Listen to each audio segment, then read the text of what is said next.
Lagi dengan saya David Ibrani. Saat ini saya ingin mereview ya bagaimana dokter web ini akan memberikan report ya mengenai website kita sehat atau tidak. Ya, ini salah satu yang saya ingin review ya, di mana kalau kita melihat di Gmetric ya mengenai website ini ya. Nah, ini performanya ini bagus banget gitu ya. Sama mendapatkan grade-nya A ya, performance-nya 100, strukturnya 100 ya. Ini sangat wow, powerful banget ini ya, dilihat dari performanya juga lumayan gitu ya, dengan kecepatan millisecond gitu ya. Nah, ini hal-hal yang wow, fantastis gitu ya. Tapi di sini saya mencoba sebuah tools yang menamakan dokter web ini. Nah, di sini dia memberikan penilaian yaitu 26,7 skornya. Ya, dengan catatan-catatan yang ada di bawah ini ya, untuk kita pelajari ya, ini baik dari keywordnya segala macam. Ya, di sini muncul semua sampai pemberiannya HTML heading judulnya, lalu jadi introvert eksternalnya, semuanya ini ada catatannya ya. Ini semua kita lihat dulu nih sampai bawah ya, sampai IP DNS-nya juga, sampai dia performance-nya ya, di baik di mobile, di HP, maupun nanti performance-nya itu di desktop atau di tampilan komputer ya, seperti ini. Ya, oke, kita akan review nih catatan dari dokter web ini ya. Kita lihat. Oke, saya gunakan bahasa Indonesia ya, supaya teman-teman dan saya juga mengerti, karena juga saya nggak eh, pintar-pintar banget bahasa Inggrisnya. Oke. Nah, di skor ini jadi dokter web itu menemukan ada 13 isu utama ya, yang didapatkan melalui reportnya, yaitu dari judul halaman ya. Judul halamannya ini Ami Putra. Jadi judul halaman dari website tersebut itu tidak lebih dari 60 karakter ya. Jadi ini tidak apa-apa, tidak masalah. Nah, ini baik. Nah, di sini juga kita diberikan pengetahuan. Ya, ada dasar pengetahuan. Apa sih itu judul ya? Judul adalah judul halaman web ya, yang ada ya kalimat atau string yang dapat diapit di antara tag judul HTML ya, dengan tanda seperti ini adalah judul situs webnya. Jadi mesin pencari itu mencari judul situs web ya, dan akan menampilkan judul beserta alamat website kita. Jadi pada halaman pencarian itu yang dimunculkan adalah mesin pencari dari judul itu tersebut. Makanya kenapa judul itu sangat penting. Ya, jadi judul adalah elemen terpenting untuk SEO dan berbagai sosial ya, dari berbagi sosial. Jadi judul harus kurang dari 50 hingga 60 karakter ya. Jadi ini bagus banget sebenarnya kalau dari sisi judul ya, seperti itu. Jadi misalkan informasi yang didapat itu ini luar biasa. Nah, jadi di sini kita juga bisa belajar lagi untuk lebih dalam dari si judul ini ya. Kita bisa klik ini ya, kita bisa juga lihat ya, ini halaman kita akan dibawa untuk pengertian dari si judul ini. Ya, kita akan artikan juga ya. Nah, jadi dari si title tag ini kita juga bisa belajar tag judul itu, apa itu tag judul ya. Judul adalah ya seperti tadi gitu ya. Nah, ini yang diberikan seperti itu. Jadi dia juga memberikan contoh-contoh di sini ya. Jadi si dokter web ini menangkap apa yang report ya dari untuk website kita. Nah, terus kita lihat lagi dari deskripsi meta. Ya, jadi meta deskripsinya ini tidak ada. Jadi situs ini tidak memiliki deskripsi meta. Deskripsi meta itu apa? Yaitu intervensi penuh dari konten dan fitur-fitur dari situs web kita. Jadi paling sering itu adalah paragraf pendek yang menggambarkan sebuah fitur dan informasi yang dapat disediakan oleh situs web kita kepada pengunjung. Jadi kita dapat menganggap sebagai iklan ya dari situs web kita, meskipun tidak terlalu penting ya untuk peningkatan mesin pencari, tapi sangat penting untuk hits ya atau kunjungan melalui hasil mesin pencari. Jadi di sini jelas ya, nanti bisa dibaca lah seperti itu dari deskripsi meta ini. Walaupun tidak penting, ya tidak begitu penting, tapi ini juga bisa meningkatkan hits atau kunjungan dari si pengunjung ya untuk di website kita. Ya, ini deskripsi dari deskripsi meta. Nah, lalu kata kunci. Ya, meta keywordnya itu situs ini juga tidak memiliki ya. Jadi seberapa penting sih gitu ya kata kunci meta ini atau meta keyword ini, situs kita ini tidak memiliki yang saya review ini tidak memiliki meta keyword. Jadi meta keyword itu apa? Adalah kunci di dalam tag meta ya. Jadi kata kunci meta tidak mungkin digunakan untuk peringkat mesin pencari ya, walaupun tidak begitu eh, masuk ke dalam mesin pencari, tapi kata-kata judul dan deskripsi dapat digunakan sebagai kata kunci meta. Itu adalah ide bagus untuk SEO. Jadi hanya untuk SEO selain peningkatan pencari mesin ya, seperti ini. Jadi ide-idenya ya kita juga harus tahu gitu ya, bahwa ini sangat penting juga sebenarnya kata kunci dari keyword ini. Nah, di sini website tersebut menggunakan kata kunci tunggal dan kata kunci dua kata. Ya, ini ditulis di sini ya. Jadi kemungkinan spamnya itu tidak ada, kemungkinan tidak ada. Ya, ini persentase kepadatan dan kejadiannya seperti itu. Dan juga ada mengandung juga kata kunci tiga kata dari apa ya? Deskripsi website itu sendiri ya di sini. Ya, jadi tidak mengandung spam ya, kemungkinan tidak ada spamnya. Jadi penggunaan kata kunci yang di atas ini, jadi kata kunci yang paling banyak menggunakan tidak cocok dengan kata kunci meta ya. Jadi kata kunci yang paling banyak menggunakan tidak cocok dengan kata kunci meta karena kata kuncinya tidak ada di sini ya. Kata kunci metanya tidak ada, jadi dia hanya menggunakan kata kunci biasa. Ya, ini yang ditangkap oleh Dr. Web.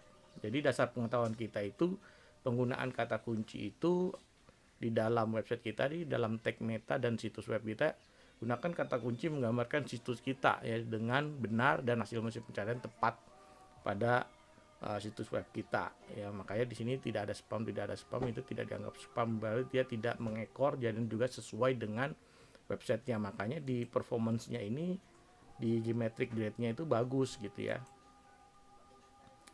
Oke, kita lanjut lagi nih. Jumlah kata ini rata-rata itu 166. Jadi kata-kata uniknya itu ada 166. Jadi dari kata-kata unik ini adalah kata-kata yang tidak biasa yang menciptakan fitur atau informasi situs web kita. Mesin pencari tidak dimasukkan untuk menggunakan kata-kata unik sebagai faktor peringkat, tetapi masih berguna untuk mendapatkan gambaran tetap tentang konten situs kita. Jadi kata-kata unik itu hanya untuk konten-konten kita aja gitu ya, menggunakan yang hal-hal yang positif ya, sempurna, dan juga ide-ide yang untuk pengguna seperti itu ya. Stop word ya, kata-kata umum seperti preposisi, beberapa kata umum seperti download, click me, over, dan lain sebagainya ya. Jadi website ini menggunakan 166 kata unik, makanya tidak aneh ya performanya begitu bagus gitu. Jadi dari teks rasio dan teks HTML-nya ini ya, dia hanya menggunakan sedikit sekali ya, teks kode HTML itu hanya 5%. Jadi teks rasio itu situs ini sebenarnya secara keseluruhan ya gagal ya, dalam arti ya karena sangat kecil. Jadi rasio halaman HTML itu untuk apa sih gitu ya. Di sini katakan rasio halaman yang ideal dari teks HTML harus berada di antara 20 sampai 60 ya. Karena jika datangnya kurang dari 20 itu berarti Anda perlu menulis lebih banyak teks di dalam website Anda, sedangkan jika lebih dari 60 halaman Anda mungkin dianggap spam. Jadi kita juga harus bisa mengatur rasio dari rasio teks di halaman website kita. Jadi tidak boleh lebih dari 60% ya dari website kita. Nah, ini judul yang ditangkap oleh Dr. Web dari judul HTML ya, tema WordPress tercepat, 10 plugin formulir kontak teratas, segala macamnya ini yang ditangkap. Jadi status header pertama ini adalah keberadaan konten apapun di dalam tag H1 yang mungkin itu penting sebagai seperti judul meta atau deskripsi untuk meningkatkan mesin pencari, tapi masih merupakan cara yang baik untuk menggambarkan konten Anda di hasil pencarian. Jadi status heading 2 ini ya kurang penting, tapi harus digunakan untuk pemahaman yang tepat untuk pengunjung. Biasanya digunakan kalau heading pertama itu ya di sini judul yang utama, tapi dia menggunakan heading 2 itu hanya sekedar deskripsi atau tema kecil ya. Jadi judul yang lebih kecil gitu ya. Nah, terus dari robot text-nya ini, situs ini tidak memiliki robot text ya. Jadi robot text itu apa gitu ya? Robot text itu adalah file text yang berada di directory. Jadi root situs web dari dan berisi instruksi itu berbagai robot, biasanya mesin pencari yang menggunakan robot text tentang cara merayapi dan mengindeks situs web Anda untuk halaman mereka. Robot text ini berisi juga bot pencarian dan nama bot lainnya. Jadi daftar direktori yang diizinkan atau tidak diizinkan itu mengindeks pada merayapi bot ya. Jadi mungkin ada beberapa website yang menggunakan robot txt ya. Nah, ini untuk apa gunanya robot txt? Sebenarnya tuh sangat penting banget untuk SEO ya, karena banyak orang-orang juga yang menggunakan robot txt ini. Nah, kita juga bisa belajar nih di sini ya, di sebuah website ini kita bisa belajar dari pengalaman-pengalaman dari si dokter web ini yang memberikan rekomendasi kita untuk memahami seberapa penting gitu ya dari si website kita sendiri. Oke, jadi peta situsnya ya, map sheet map-nya ini, situs ini memiliki ya, ini sangat bagus banget gitu ya. Nah, kita juga belajar apa itu peta situsnya, itu ya berisi data lengkap sebenarnya. URL website Anda ini digunakan untuk masukkan direktori situs web untuk dirayapi dan diindeks. Jadi mesin pencari ini bisa mencari ya kira-kira kebalikannya dari robot txt ya. Jadi membuat sitemap ini dengan berbagai layanan gratis ya, bisa menuliskan juga hal-hal yang benar gitu ya. Perhatikan juga hal-hal berikut untuk dalam pembuatan peta situs ya. Jadi map indeksnya itu ya. Jadi ini sangat penting nih ya, jadi mesti dipelajari. Nah, ini kita bisa pelajari dari sini. Nah, karena di sini udah ada memiliki ya, kita udah lumayan gitu ya. Nah, terus dari internal dan tautan eksternalnya ini dari internalnya menggunakan 15. Nah, ini ya, jadi ini berupa menu ya, menu-menu, dan dari eksternalnya itu mungkin generate ke tempat yang lain gini ya, linknya seperti itu. Jadi di peringatan di Alexa-nya ini tidak ada lalu lintasnya ya, peringkat ya, ini peringkat di Alexa-nya ya tidak terdeteksi dengan baik. Terus juga IP domainnya ya, ini tautan non indeks non follower ini ada pengertiannya juga ya. Jadi ini tidak terindeks juga ya, nomor indeks. Jadi cuman hanya total do follow. Apa itu total do follow? Adalah ini ya, kita bisa baca nih. Jadi do follow dan non follow adalah arahan ya, nilai tag meta ya, karena tadi tidak memiliki tag metanya ya, keyword tag meta. Jadi arahan no follow ini untuk tidak mengikuti tautan apapun dari situs web ya. Jadi oleh mesin bot pencari, jadi dia seperti tidak boleh menetapkan non follow sebagai nilai atau tag meta jika ingin mengikuti tautan oleh Anda buat mesin pencari ya. Jadi dia lebih ke nilai tagnya ya, don't follow-nya seperti itu. Nah, ini tautan situs ini ramah ya, ramah SEO. Ini makanya performanya sangat bagus karena sangat ramah SEO-nya. Oke, fasikonnya ini sudah memiliki ya. Kalau teman-teman mau lihat itu di waktu kita buka browser, biasanya di atas itu ada fasikonnya, ada apa, ikon si dari website itu judulnya. Nah, ini gambar-gambarnya ya. Jadi ini perlu judul alternatif segala macamnya ya. Terus halaman ini tidak memiliki tipe dokumen ya. Jadi seperti tadi HTML-nya itu tidak terdeteksi ya, mungkin terlalu sedikit dalam penggunaan HTML deskripsi scriptnya ya, untuk apa istilahnya ya, halamannya. Jadi situs Anda tidak memiliki tag HTML yang terdepresiasi, jadi sangat sedikit, makanya tidak dideteksi. Tadi dibilang 5% ya gitu. Nah, terus akan kecil ya seperti ini. Lalu kompresi gzip-nya itu dinonaktifkan sama dia. Lalu juga ada situs ini memiliki 3 CSS yang sebaris.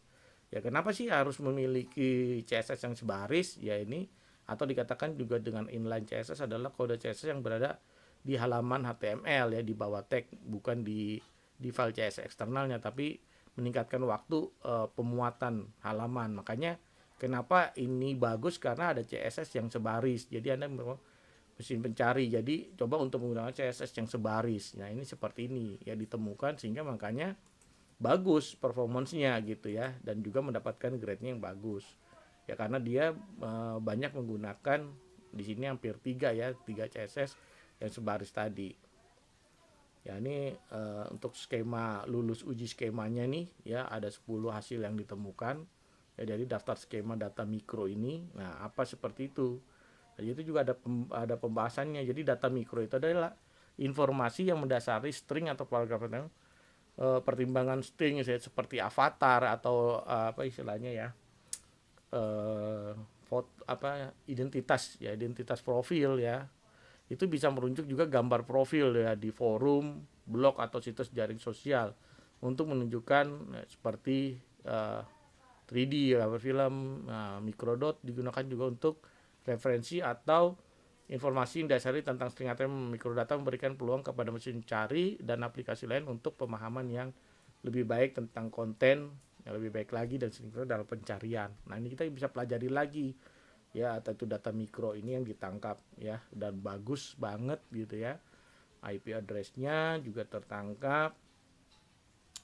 Terus teks kanonisasinya itu ya, di sini IP-nya situsnya gagal karena dari beberapa nama domain terdaftar itu IP buat pencariannya memberikan label sebagai duplikat. Nah, di sini kita bisa nanti terdeteksi nih dia bisa ada duplikatnya atau tidak. Nah, ini biasanya kalau kalau yang biasanya orang-orang bermain untuk artikel AdSense ya, di sini makanya bisa terdeteksi ini algoritmanya ya, karena ini apakah dia nanti plagiat atau enggak. Nah, ini bisa ada di sini dalam bot pencarian ini. Jadi label situs lain itu bisa sebagai duplikat atau situs web ini di sini nanti ketahuannya ya, kalau situs ini menggunakan. Ini kebetulan dia kan tidak ya, jadi lulus uji jadinya ya. Ini juga sama, lulus uji URL-nya juga.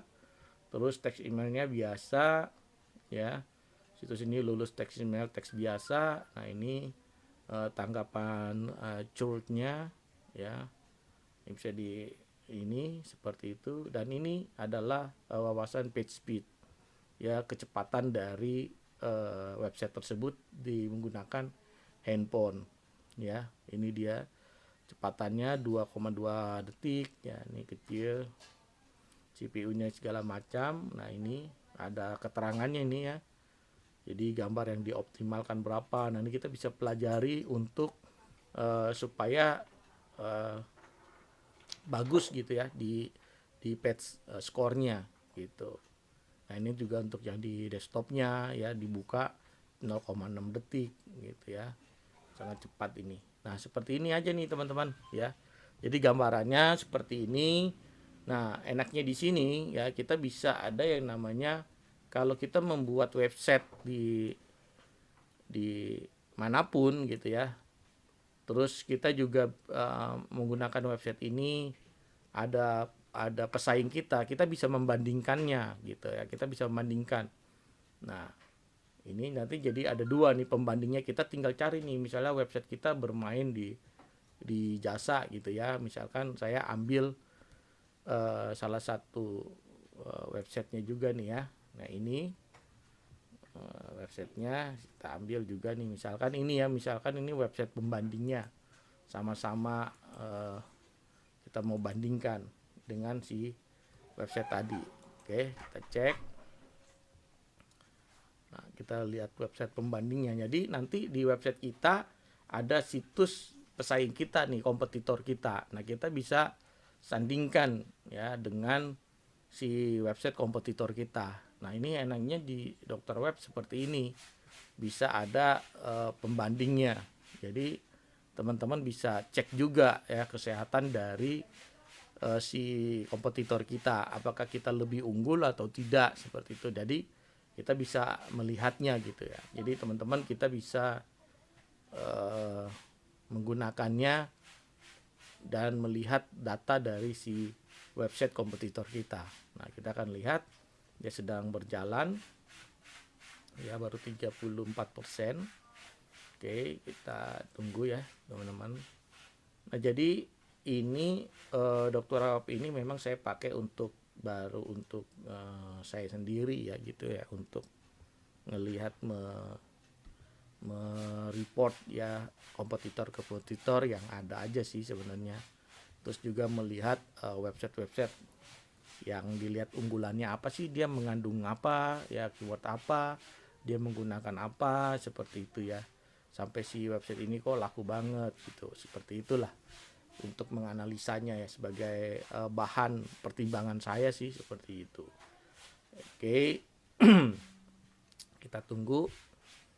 Oke, kita sambil menunggu ya teman-teman. Ya, ini ada beberapa juga sih seperti itu. Nah, kita akan diarahkan nih ke halaman laporan ya, dalam beberapa detik.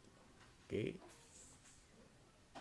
Nah, ini ya, tadi kan ini websitenya yang tadi ya 26, ini ya.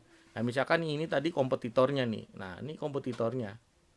Ya, misalkan ini website yang sama, misalnya sama-sama jual cabe gitu ya. Nah, ini jadi bisa kita lihat, wah performanya dia masih menang kita gitu ya, skornya. Nah, kita lihat dari halaman judulnya dia, wah ini juga bagus juga gitu ya.